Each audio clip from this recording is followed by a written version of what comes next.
Yang pertama, kita akan belajar tentang emosi. Kata emosi berasal dari bahasa Latin yaitu emovere yang berarti bergerak menjauh. Emosi adalah dorongan untuk bertindak atau reaksi kepada orang lain dari diri individu.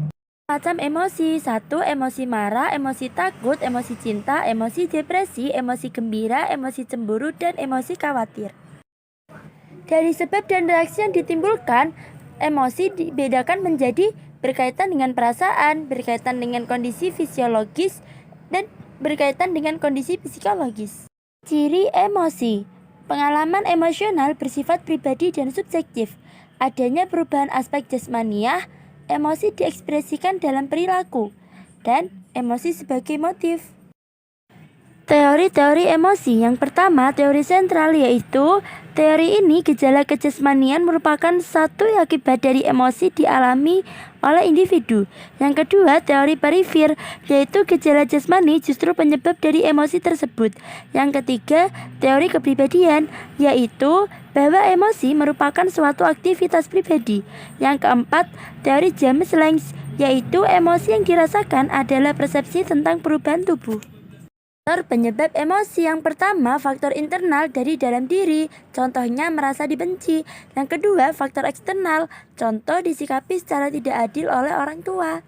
Fungsi emosi: yang pertama, survival atau mempertahankan hidup. Yang kedua, sebagai energizer atau pembangkit energi. Yang ketiga, emosi sebagai messenger, yaitu pembawa pesan. Selanjutnya, kita akan belajar tentang motif. Teori-teori motif. Yang pertama, teori insting. 2. Teori dorongan. 3. Teori insentif. 4. Teori atribusi. Yang kelima, teori kognitif. Jenis-jenis motif. 1. Motif fisiologis atau jasmani. Yang kedua, motif sosial. Yang ketiga, teori kebutuhan dari Murray. Fungsi motif: 1. Mendorong manusia untuk berbuat. 2. Menentukan arah perbuatan. Yang ketiga, menyeleksi perbuatan.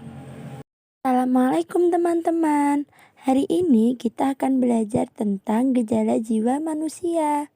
Apa itu gejala jiwa manusia? Gejala jiwa manusia yaitu proses mental. Sekarang kita kenali yuk macam-macam gejala jiwa dan karakteristiknya. Itu gejala jiwa kognisi, yang kedua gejala jiwa konasi, yang ketiga gejala jiwa emosi, dan yang terakhir gejala jiwa campuran. Ini kita akan belajar tentang macam-macam gejala jiwa kognisi. Gejala jiwa kognisi ada 4, yaitu asosiasi, daya ingatan, berpikir, dan intelijensi.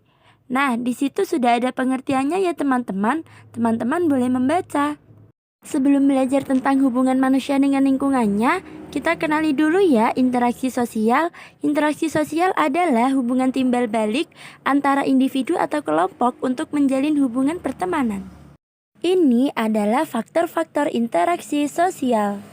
Macam-macam interaksi manusia. Yang pertama, interaksi sosial individu dengan individu. Yang kedua, interaksi sosial individu dengan kelompok.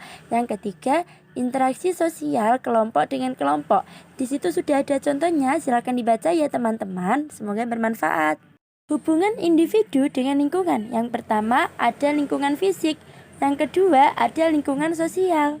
Sikap individu terhadap lingkungan. Yang pertama, individu menolak atau menentang lingkungan. Yang kedua, individu menerima lingkungan. Dan yang terakhir, individu bersikap netral.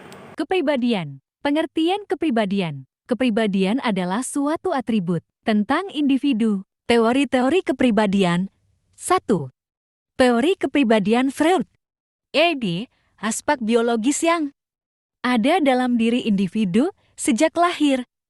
Supergo. Aspek psikologis yang menunjukkan sifat manusia untuk taat terhadap norma etika. Ego, unsur yang bisa dikuasai oleh individu itu sendiri. Kedua, teori kepribadian neo-Freud. Teori sosial psikologi adalah teori yang menekankan manusia akan berupaya memenuhi kebutuhannya di masyarakat. Ada 3. Compliant, agresif, detached. Ketiga, teori ciri atau trait theory menjelaskan bahwa manusia diklasifikasi ke dalam karakteristik atau sifat dan ciri dirinya yang paling menonjol. Keempat, teori konsep diri menunjukkan bahwa manusia memiliki pandangan atau konsepsi atas dirinya. Tipe-tipe kepribadian. Tipe kepribadian ada 3 antara lain. Pertama, tipe kepribadian introvert adalah salah satu tipe kepribadian yang lebih fokus pada pikiran, suasana hati, dan perasaan secara internal. Ciri-ciri, suka mencari makna dari segala sesuatu. Kelebihan, kreatif, kekurangan banyak diam. Kepribadian ekstrovert merupakan salah satu jenis-jenis kepribadian yang dijelaskan dalam ilmu psikologi. Ciri-ciri, mudah untuk bergaul. Kelebihan, mudah berteman. Kekurangan, senang berbicara hingga tak terkontrol. Ambivert adalah seseorang yang memiliki tipe kepribadian seimbang antara introvert dan ekstrovert. Kelebihan, dapat bersikap fleksibel dalam situasi apapun. Kekurangannya, mood berubah-ubah.